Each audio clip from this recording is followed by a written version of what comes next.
ओम नमो ओंकारेश्वर देवताय नमः. ओम नमः शिवाय. ओम नमः शिवाय. अवधूत चिंतन श्री गुरुदेव दत्त. मंडळी, आपल्याकडे प्रश्न आलेला आहे, तो विचारलाय एका ताईनं. कारण नावाचा उल्लेख मी करत नाही, कारण स्त्री असते अथवा बऱ्याच वेळेस काही गोष्टी सांगायच्या नसतात, म्हणून त्याचा नावाचा उल्लेख वगैरे करत नाही. पण त्यांची समस्या वगैरे सांगतात. त्यांना हा त्यांच्या जास्ती म्हणजे ज्याच्यासाठी हा व्हिडिओ आहे त्यांच्या माहितीसाठी मी त्यांच्या व्हॉट्सअपवर हा व्हिडिओ पाठवत असतो. त्याच्यामुळे त्यांना काय सांगितलं हे कळतं. फक्त नावाचा उल्लेख सार्वजनिक करता येत नसल्यामुळे मी त्यांच्या नावाचा उल्लेख करत नाही. तर त्यांची समस्या अशी आहे, ते पहा म्हणले मला खूप त्रास होतो, मानसिक त्रास होतो वगैरे वगैरे बऱ्याच काही गोष्टी सांगितलेल्या आहेत. तर मी त्यांची ऊर्जा म्हणजे त्यांची ऊर्जा नेमकं ते कशा आहेत आणि कशामुळं काय होतं आणि त्यांनी काय करायला पाहिजे या गोष्टी आपण पाहूया. तर चला तर मग त्यांची थोडक्यात त्यांची मानसिकता पाहूया, त्यांचं मन कसं आहे काय आहे याबद्दलही जाणून घेऊया. तर त्यांच्यासारखं बऱ्याच जणांच्या स्त्रियांच्या मन तशा असतात. जवळजवळ 60-70% स्त्रिया जवळजवळ सारख्याच ह्याला कमी जास्त असतात मनाला. तरी बघूया आपण त्यांची ऊर्जा काय सांगते ते. हो, त्यांची मानसिकता.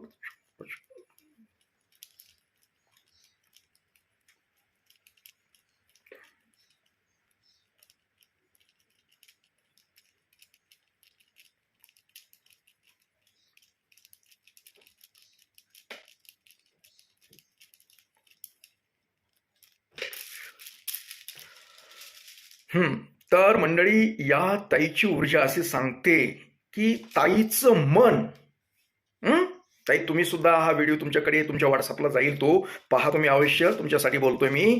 तर तुमची ऊर्जा जी आहे ताई, तर फार म्हणजे अशी दाखवते की तुम्ही खूप तणावामध्ये आहात. खूप तुम्हाला जीवनामध्ये आनंद नाही असं जाणवतंय. आणि आजचंच नाही तर खूप वर्षापासून तुम्ही या समस्येमध्ये ग्रासलेलं आहे. आज तुमचं वय नाही म्हणलं तरी बऱ्याच 40च्या पुढे लांब सरकलेलं आहे तुमचं वय, 50च्या आत आहे. पण तुम्ही या वयात मध्ये सुद्धा तुम्ही एका व्यक्तीवर प्रेम करत आहात, पण ते व्यक्त करत नाहीत तुम्ही. एका व्यक्तीवर तुमच्या आतून हृदयामधून खूप प्रेम जाणवतंय, प्रेमिक भावना आहे तुमच्या मनामध्ये, पण त्या व्यक्त करू शकत नाहीत. आणि तुम्ही असे प्रकरण म्हणजे प्रेम म्हणा, अगर कुठले तुमचे शारीरिक संबंध सुद्धा बऱ्याचशा लोकांशी केलेले आहेत तुम्ही. काही कामा म्हणजे काही कामासाठी अथवा काही प्राप्त, अगर तुम्हाला तुमचं मन विचलित कुणासंग काय करावं, प्रत्येकासंग तुम्ही थोडं थोडं शेळीसारखे शेंडे चाकून बघितलेत तुम्ही. म्हणजे तुम्ही खूप प्रेमाच्या शोधात होतात आणि वास्तविक तुम्हाला हवं तसं प्रेम तुम्हाला भेटलं नाही.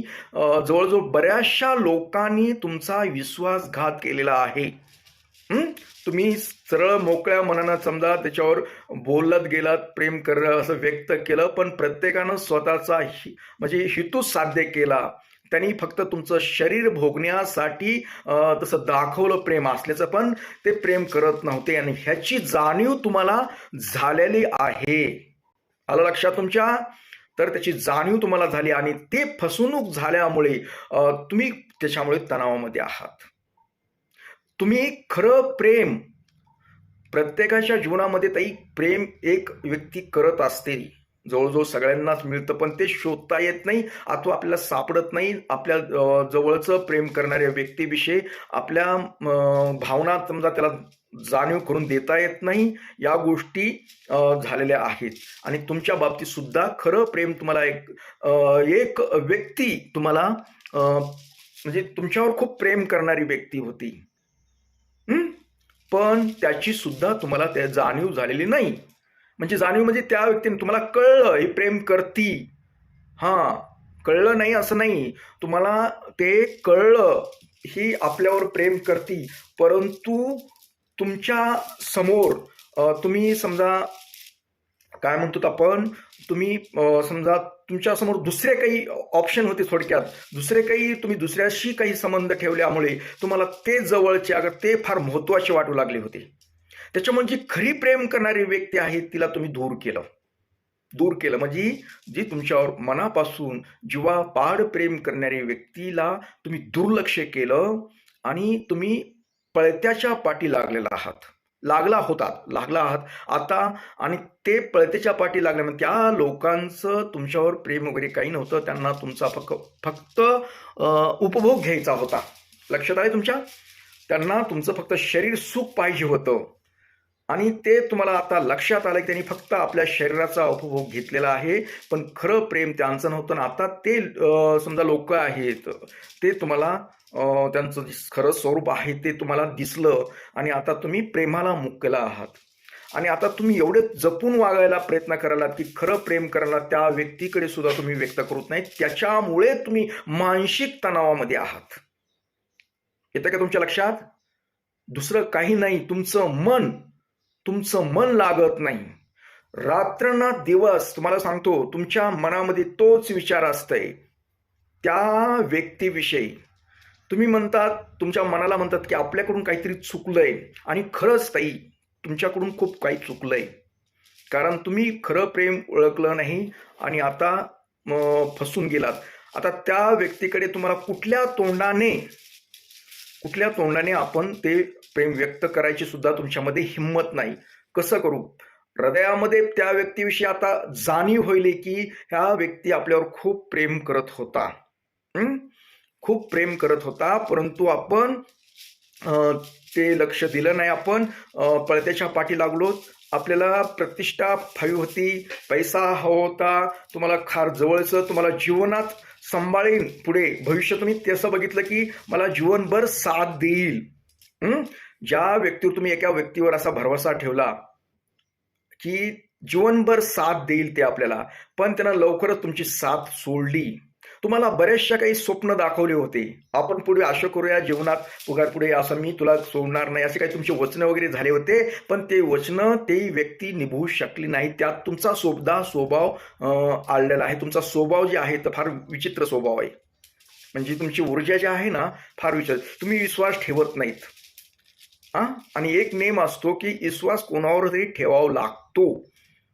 तुम्ही अविश्वासी, सगळ्यात महत्वाचं म्हणजे तुमचं अविश्वासी, आणि त्या व्यक्तीने सुद्धा तुमची ही जी मनोवृत्ती आहे ती ओळखली, तुमची मनोवृत्ती ओळखली, म्हणून त्याने तुम्हाला फक्त आशा दाखवली, स्वप्न दाखवले. आणि ते स्वप्न म्हणजे तुम्ही सुद्धा त्या एका व्यक्तीला तसेच स्वप्न दाखवले होते, भविष्यातले खूप गोड स्वप्न दाखवले होते, आणि ते स्वप्न तुम्ही सुद्धा साकार करू शकता. नुसतं गोड गोड बोलून त्या समोरच्या व्यक्तीला सुद्धा एकदा तुम्ही जवळ म्हणजे असं सांगितले, स्वप्न दाखवले, आणि तुम्ही त्याला सुद्धा दूर केले. त्याचा जो पाप आहे, त्याची जी ऊर्जा आहे ते तुमच्या पाठीशी लागलेले आहे. त्याच्यामुळे तुम्ही मानसिक तणावामध्ये आहात, शारीरिक आजाराने आहात, खूप ग्रासलेला आहात, मनस्थिती ठीक नाही, कामावर लक्ष नाही, आर्थिक बाजू जरी तुमच्याकडे भरपूर पैशाचं येत असेल तरी पैशाचं नियोजन नाही, अनावश्यक खर्च होत आहे, मनाला बरं वाटत नाही, रात्र जागरण होते, झोप चांगली तुम्हाला पाहिजे तशी झोप मिळत नाही, रात्र उठल्यानंतर तुम्हाला त्याच व्यक्तीचा विचार चालू, मला असं का करावं, माझ्याकडून काय, म्हणजे काही ना काही विचारामध्ये तुम्ही सतत, त्याच्यामुळे तुमची चिडचिड फार होते, फार चिडचिड होते तुमची. नको तिथं चिडता. तुम्हाला कुठूनही सुख समाधान नाही. 17 प्रेम प्रकरण केले तुम्ही, म्हणजे 17 काय कमी असतात नाही, तुम्ही खूप केलेत, खूप प्रयत्न केला तुम्ही प्रेम प्रकरण करण्याचा, पण तुम्हाला कुठेच पाहिजे तसं यश आलेलं नाही. जी का आलं नाही, तर जे खरं प्रेम करणारी व्यक्ती जे सापडली, त्या व्यक्तीविषयी तुमच्या मनामध्ये द्वेष निर्माण तुम्ही केला. त्या समोरच्या व्यक्तीने समजा तुम्हाला सांगून ती किती चांगली नाही असं वगैरे काही गोष्टी झाल्या, आणि तुम्ही चांगल्या व्यक्तीला दूर केलं. त्याचं हे पाप आहे तुमच्या मागं लागलेलं, आणि हे पाप खूप झालंय तुमचं. जी तुमच्यावर प्रेम करणाऱ्या व्यक्तीच्या जी मनातून जी ऊर्जा निघते ना, हे तुम्हाला घातक ठरते. आज तुम्ही वयाची इतके वर्ष ओलांडली तरी तुम्हाला प्रेमाची ऊब हवी वाटते, प्रेम हवं वाटते अजून सुद्धा, आणि ते आता मिळत नाही. ज्याच्यावर विश्वास ठेवला त्या लोकांनी विश्वासघात केला आहे तुमचा, आणि हेच तुमची मानसिक तणावाचं कारण आहे. आता तुम्ही काय करायला पाहिजे सांगतो.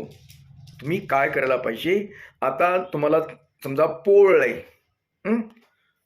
तर आता पुढे सावध राहा, मन स्थिर ठेवा, शांत ठेवा.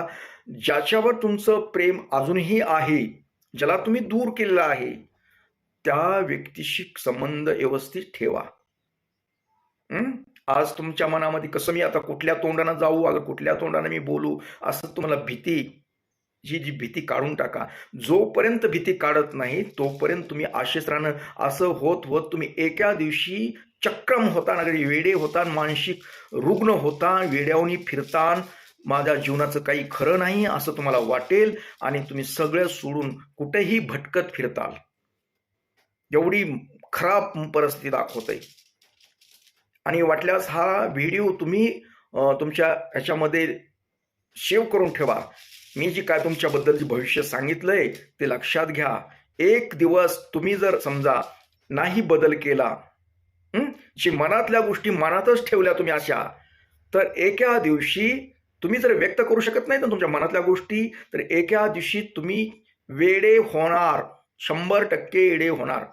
मानसिक रुग्ण, तेही भयानक. कुठल्याही औषध उपचाराने तुमच्यावर परिणाम होणार नाही. कारण काय, औषध उपचार केले तर तुम्ही फक्त झोपणार, बडबड करणार नाहीत, येड्यावनी फिरणार, कुठेही फिरणार, कसंही फिरणार. तुमच्या अंगावर वस्त्राची सुद्धा तुम्हाला जाणीव होणार नाही. कपडे काय घातलेत काय नाही, कुठे कपडे कुंकड इसकटलेत, काही तुम्हाला त्याची जाणीव नाही. फक्त अजून वेळ आहे त्याला. तुम्ही ही जर परिस्थिती ठेवली तर तुम्ही तशा पद्धतीने होणार आहेत. आणि हा व्हिडिओ तुम्ही सेव्ह करून ठेवा. मी काय सांगितले ते भविष्य तुम्ही जर आजची आता बदललं तर ठीक, नाहीतर तुमची परिस्थिती पुढची अशी दाखवत आहे. लक्षात घ्या. मला तुम्हाला असं वाईट सांगायचं नाही, पण भविष्य तुमचं सांगायचंय, तुम्ही बदलावं म्हणून. आजही तुमच्या मनामध्ये जी काही गोष्टी आहेत, समोरच्या व्यक्तीबद्दल जी भावना आहे ती व्यक्त करा, मनात ठेवू नका. मनात ठेवल्यानंतर त्याचा स्फोट होणार आहे. जे काय आहे प्रामाणिकपणे सांगा. समोरच्या व्यक्ती ज्याच्याबद्दल तुमच्या मनामध्ये जी भावना आहे ती व्यक्त करा त्या व्यक्तीपाशी. वाटल्यास तुम्ही म्हणा माझ्याकडून गलती झाली, काही जी काय वाटतं ते बोला, बोलत राहा. मन मोकळं करा. मनामध्ये तसं ठेवू नका. मनामध्ये ठेवलं तर स्फोट होणार आहे आणि स्फोट झाल्यानंतर त्याच्यामध्ये तुमची बर्बादी होणार आहे. ही एक सूचना आहे माझ्याकडून. म्हणजे वेळीच बदल करून घ्या. असो, तुम्हाला जरी माझ्या काही बोलण्यातून समजा गैर वाटला असेल तर मी क्षमा मागतो, कारण मला हा बोलण्याचा हेतू नसतो. फक्त सत्य परिस्थिती काय होणार आहे ती फक्त मला सांगायची होती. ओम